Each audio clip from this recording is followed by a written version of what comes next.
So we all know what it's like to suffer. We've all suffered. We've each known many forms of pain. Sorry. Hello. We've each known many forms of pain. This is my newest one. Sorry. No problem. So when we become aware of a being who is suffering, we recognize it. It's familiar to us. And with that recognition, an awareness might arise of the fact that this being is suffering. And we know what that feels like, we know what that looks like.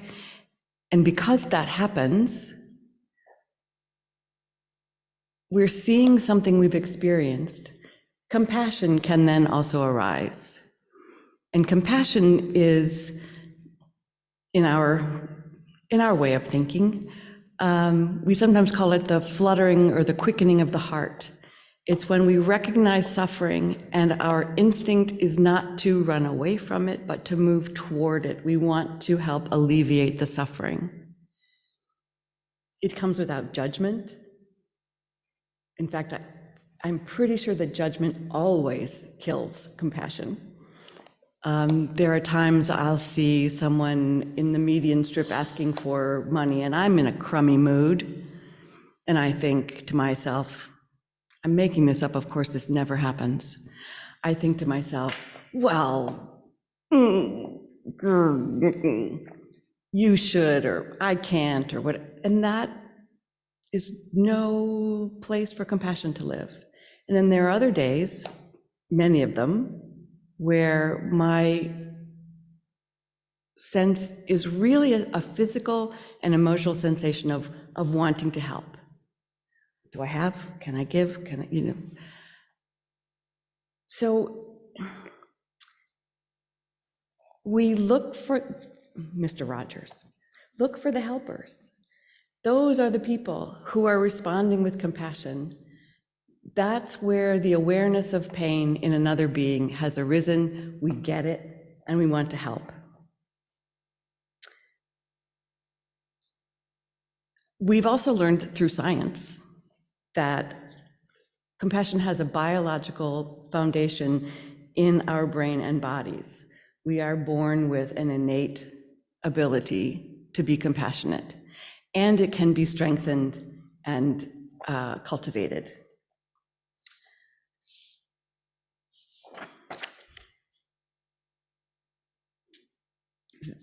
One of my teachers, Koshin Paley Ellison, teaches us that compassion is a 360-degree kind of awareness. He says, a shadow of compassion would be to not hear your own cries. He feels strongly that the notion of self-compassion actually detracts from the very deep meaning of compassion and care. If we are one, not separate, how can we, why do we separate ourselves from responding to our own suffering with compassion? And yet, how many of us do that on the regular, on the daily?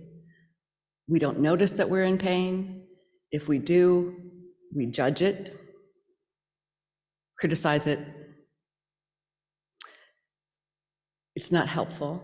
We separate ourselves from others.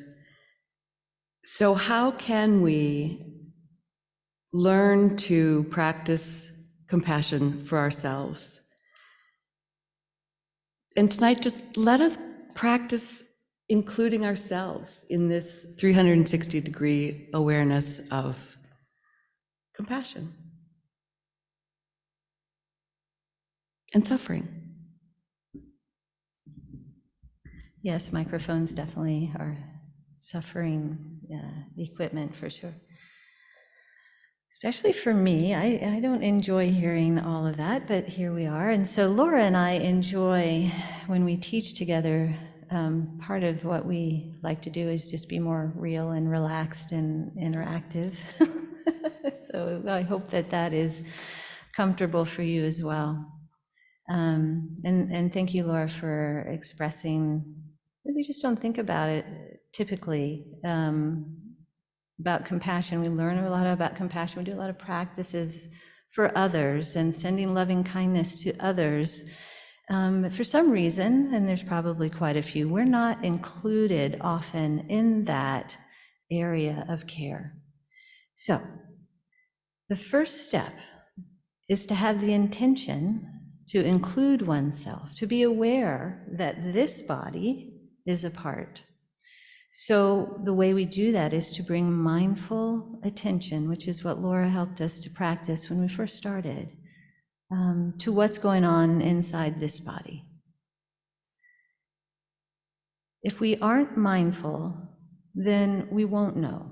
If we don't practice mindfulness, without the gift, the skill, the practice of mindfulness, then we are unaware of how we are doing. And oftentimes we reach a point of being too far down the road of not doing well before we realize that something is going on that needs our love and care.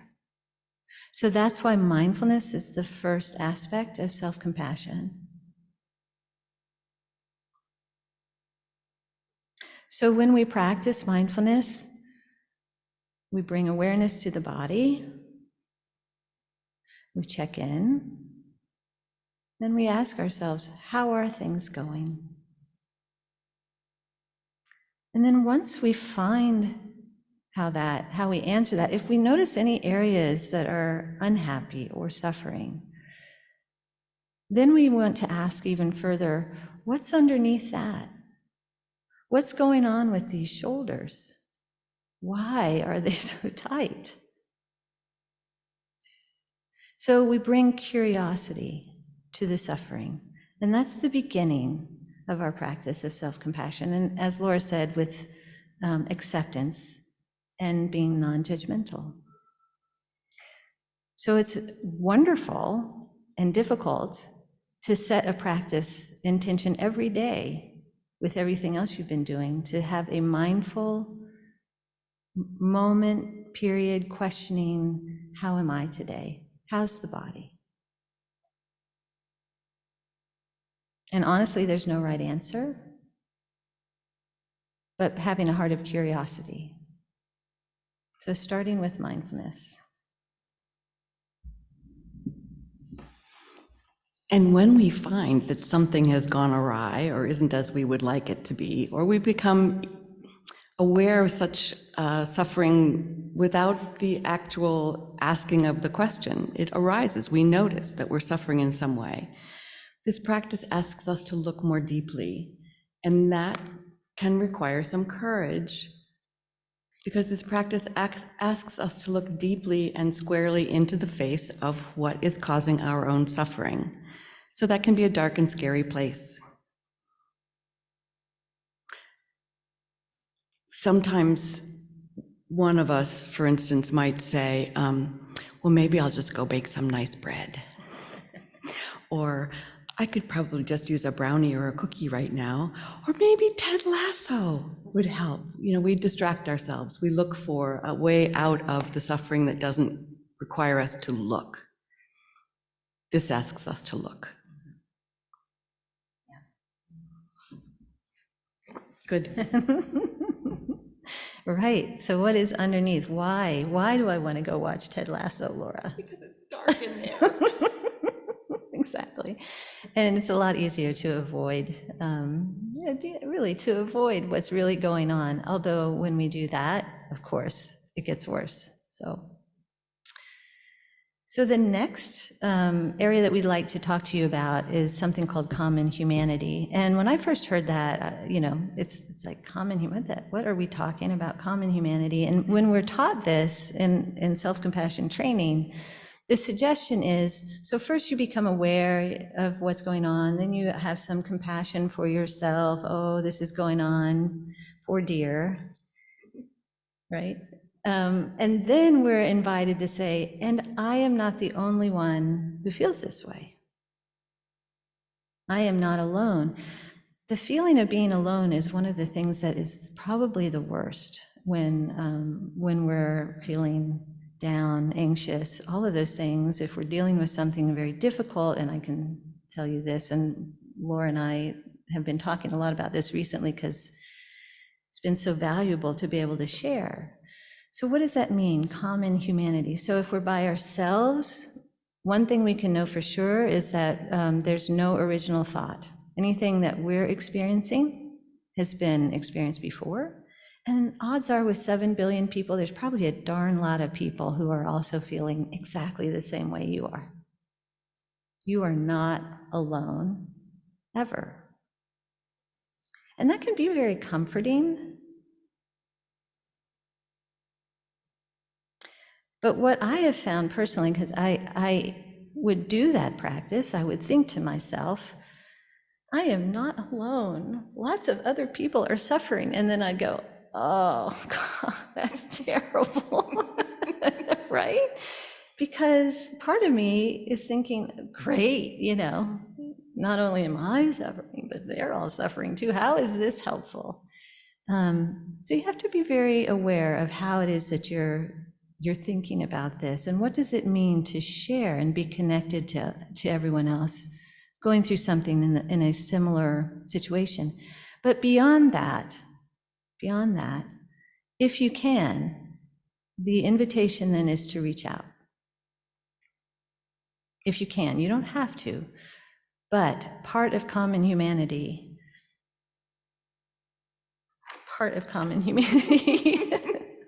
yes. I'll catch up. Yeah. It's reaching out, to someone. Because I don't know about you, I can say for me though, when I'm feeling so upset, so alone, being able to say that to someone else and have that be heard and seen makes a huge difference for me. That is compassion, okay? You don't have to do that. Alone, just knowing that you're not alone in how you're feeling, lots of other people feel this way, but it can be really helpful.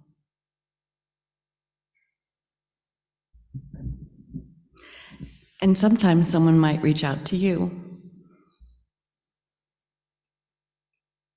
I was once going through a really dreadful, long depression.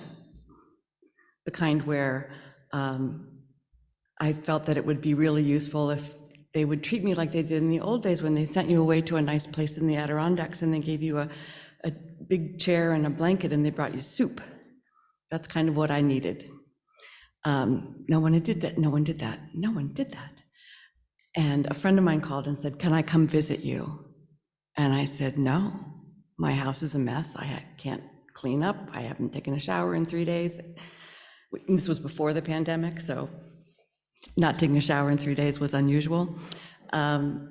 And she said, "Can I come over anyway? And we'll just sit outside." And we sat in my garden. We sat on the ground, on our little stones in the garden. And she was just with me. I let her be with me, and it made such a difference. This was probably, well more than 10 years ago. And it's still one of the sweetest memories that I have, and I imagine I will treasure it forever. Giving and receiving, it's the same thing.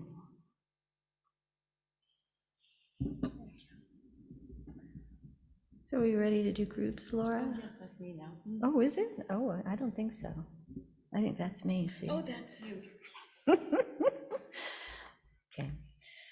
So we'd like to ask to break out into groups of about 3 in a group. And before we do, we're going to give you a moment to just contemplate what it is that we were going to ask you to share. And remember that if you don't feel comfortable sharing, it's absolutely fine.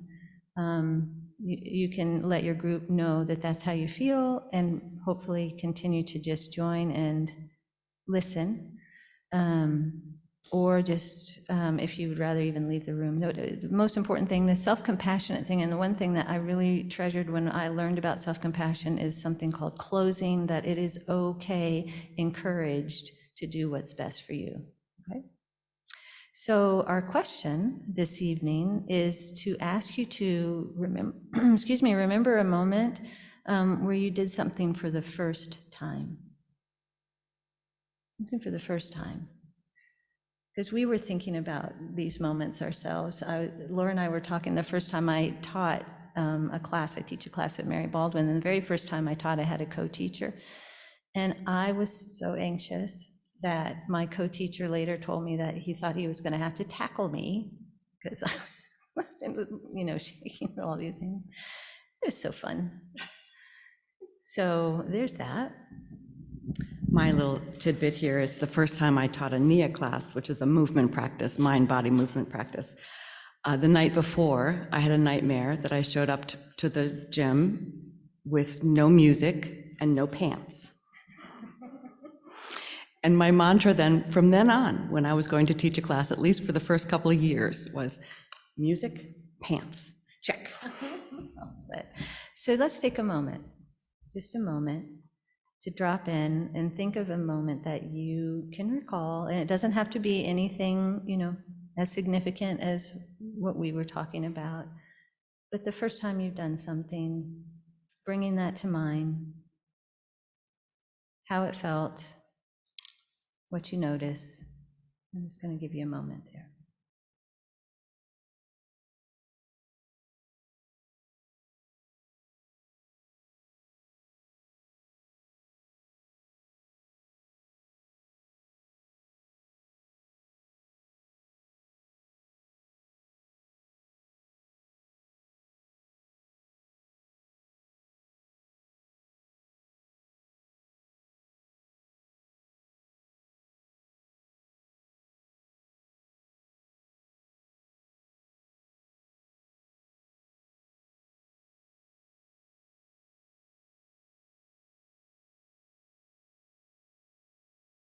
Nice. Welcome back, everyone.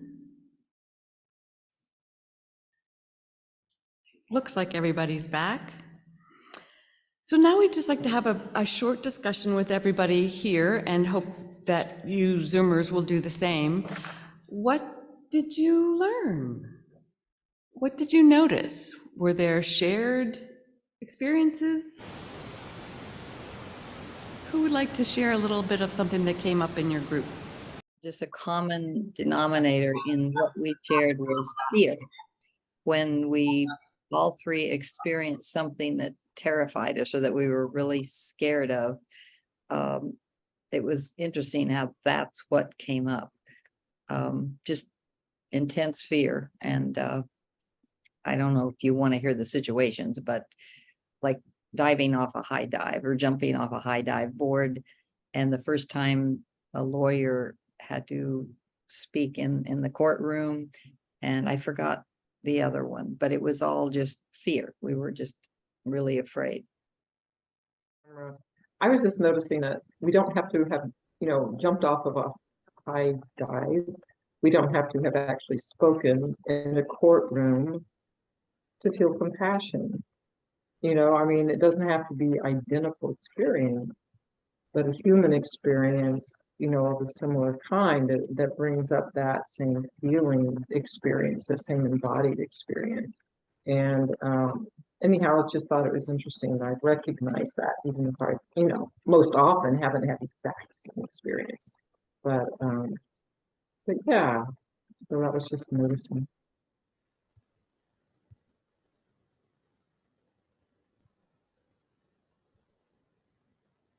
Yeah. Here we are. Yeah. We have mic issues. Thank you, Tamara. I appreciate that. And I think it really gets to the point that Anna was making earlier about common humanity. Our stories are different, but the feelings are the same. We share it all. How about a 10-minute break? Some of us will have cookies. Others, please join us for cookies another time. But have a 10-minute break. Take care of yourselves, and come on back at 7:55, and we'll carry on from there. Thanks.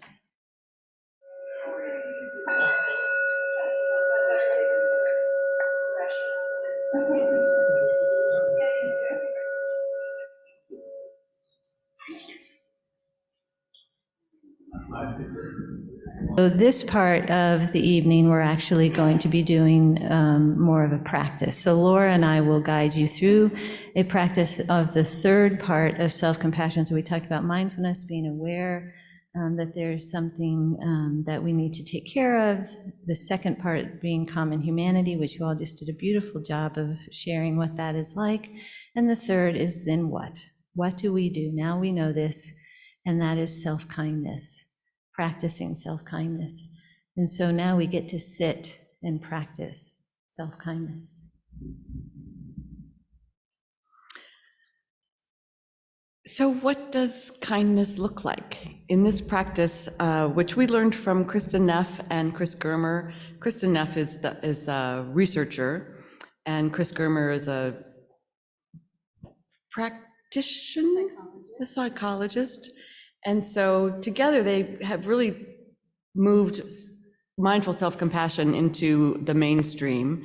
And the very first step in mindful self-compassion, which we haven't talked about yet, is soothing touch. So I'd like to just take a couple of moments to practice soothing touch. What is the kind of touch that is soothing to your nervous system?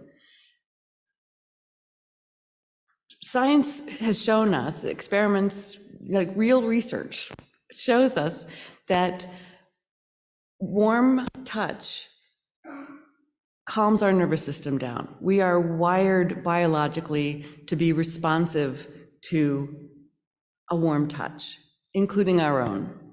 So one of the first things we do is we find a way that feels good in our body to give some soothing touch. So we'll just experiment with a few of them very quickly now and see what works for you. It's different for everybody, and sometimes one touch will be right for you and sometimes a different one will. So one common one is 1 or 2 hands on the heart. So if you'd like to try that, 1 or both hands on the heart center, just notice your response to that. Maybe you just one hand holding the other in your lap, or one hand rubbing the other. One hand on the heart, one hand on the belly.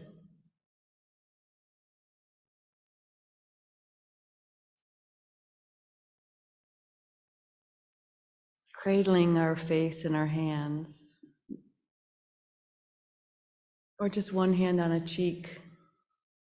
How does that feel? Maybe a self-hug, wrapping your arms around yourself, and a little squeeze. Gently stroking the heart center in a circle or up and down, some sort of movement in the center of the chest. And of course, there are many others.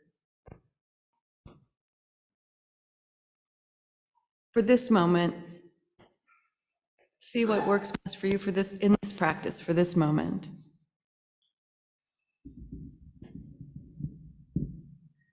All right, dears. Allowing yourself to quiet and rest. Close your eyes if you feel comfortable. Or eyes resting ahead of you.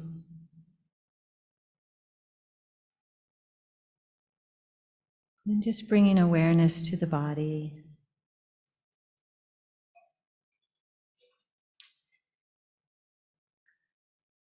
Noticing how you're feeling at this moment.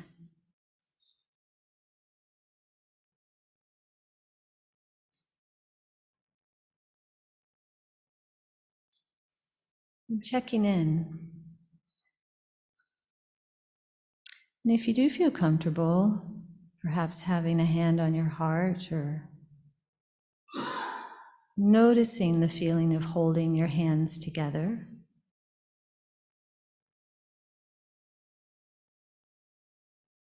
And allowing your practice of mindfulness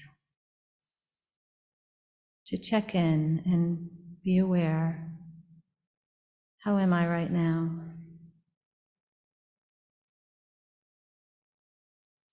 How's the body?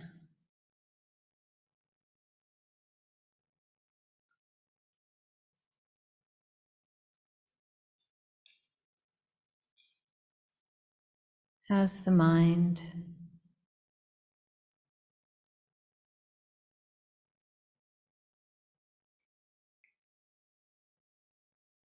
How's the heart?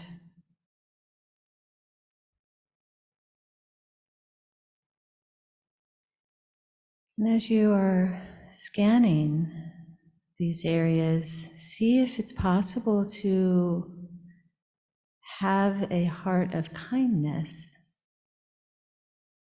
Be intentional about a caring approach as you check in.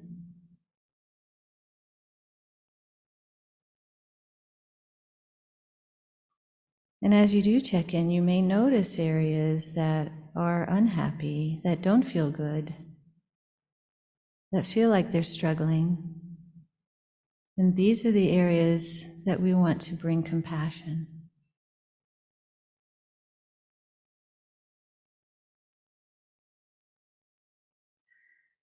But it's important to note, when practicing self-compassion, it may not always feel good to touch those places. And that is not unusual, that is normal. So part of self-compassion is following your own guidance, that you're your own expert at what feels comfortable, and only touch in as much as feels comfortable.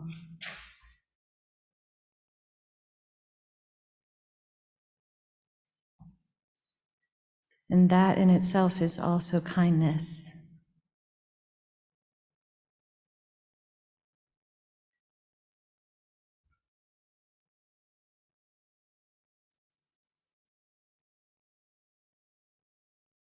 And as you're resting in this awareness, this kind awareness, here is a thought from Thich Nhat Hanh. We may spend a lot of time thinking about other things. We might not have enough opportunity to go back and touch the conditions of peace and well-being inside. We live in forgetfulness. Forgetfulness is the opposite of mindfulness.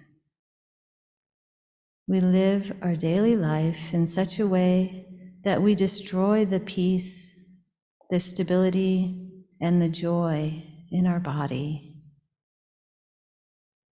We bring elements of war into our body.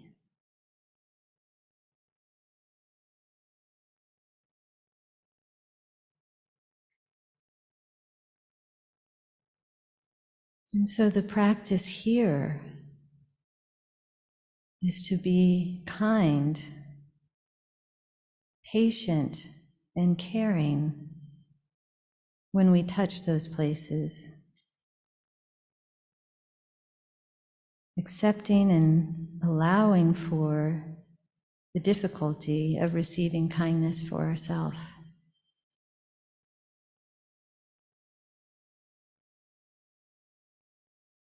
Anything that we may bump into that keeps us from feeling comfortable with allowing this kindness is something that is trying to keep us safe.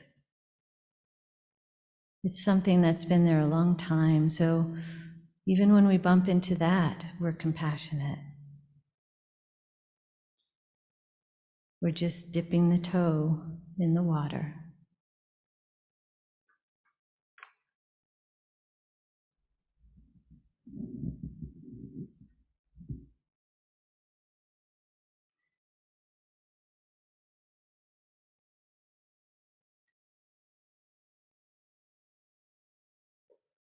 And then we come to the place where we recognize our common humanity. And we can say to ourselves, Suffering is a part of this life. All humans suffer.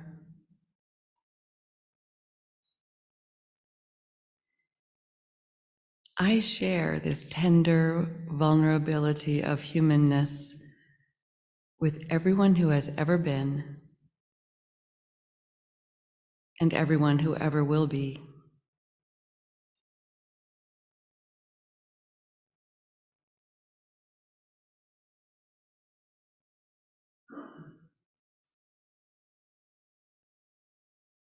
Right now, many, many, many people are hurting in just this way.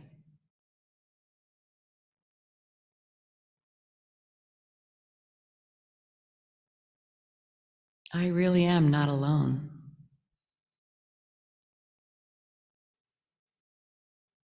Our stories may be different, but our pain is the same.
So, in this practice of self-compassion, we've become mindful of how we're doing and maybe touched into something that feels it needs our attention, something that may be suffering in some way. Maybe we've offered a kind touch in some way, and maybe even consider using some kind of name for ourselves in this process. Oh, my darling, there's suffering here.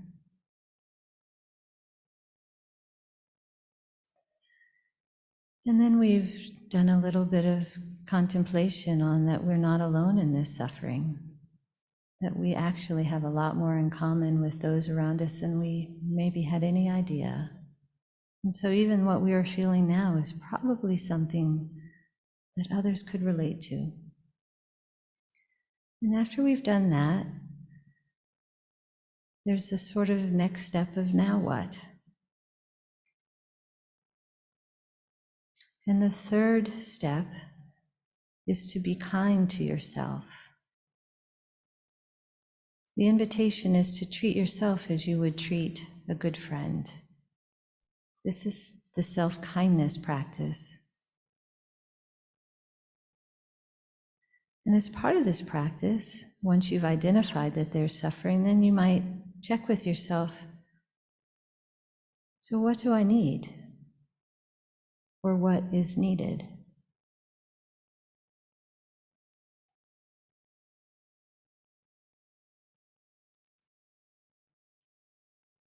And you may even ask yourself, what is really needed? So if you want those brownies or to watch Ted Lasso, you might ask yourself, why? What is underneath that need? What do I really need? And allowing those answers to just bubble up.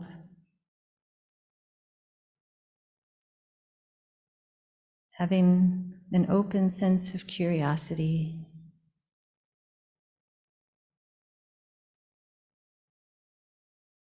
Maybe even asking the self, what is the unmet need that is trying to get my attention?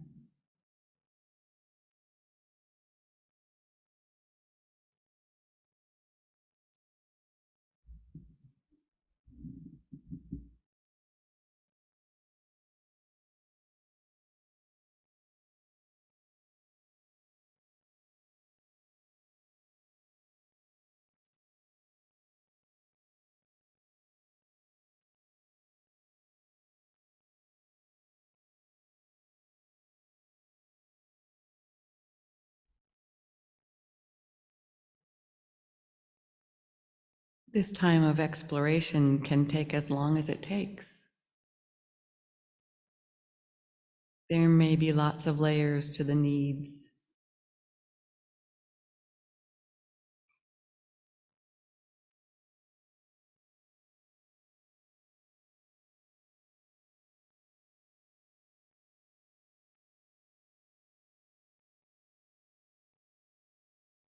And then we can say to ourselves, oh, sweetheart, may I give myself what I need.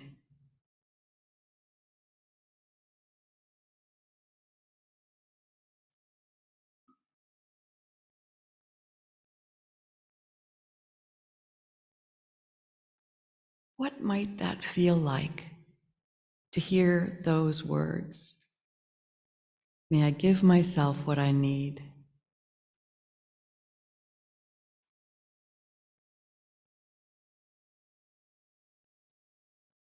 For some of us, it might be a new sensation of giving ourselves permission to matter to ourselves.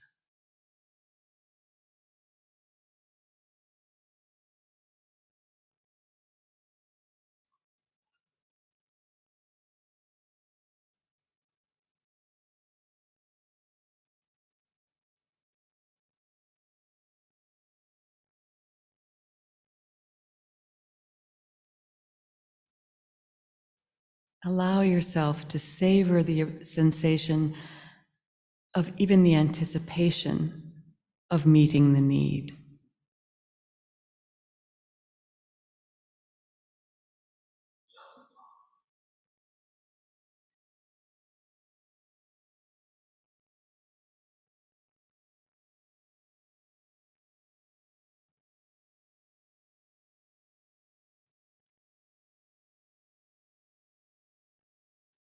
And we'll take the next 5 minutes just sitting in silence, contemplating this practice.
This again from Thich Nhat Hanh.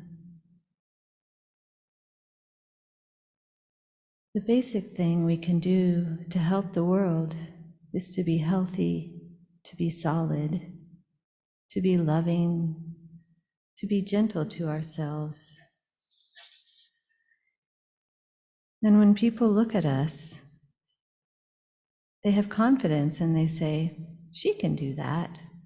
I can do that too.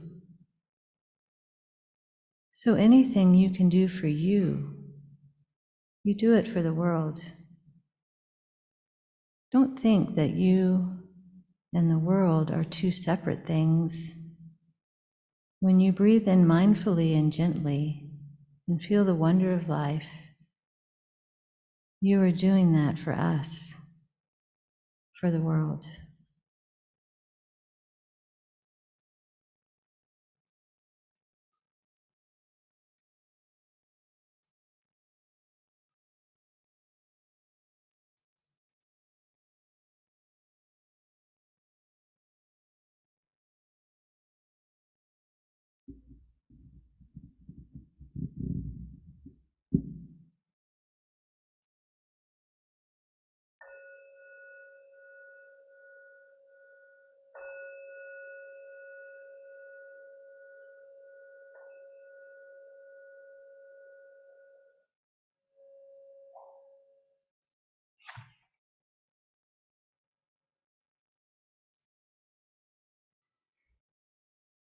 We dedicate the merit of our practice tonight to the benefit of our delicate planet and all who cherish her. Those that walk, crawl, fly, swim, slither, and those rooted in the earth. May any drops of goodness generated this evening join all others to gently rain loving kindness, sympathetic joy, compassion, and equanimity upon all beings everywhere, without exception.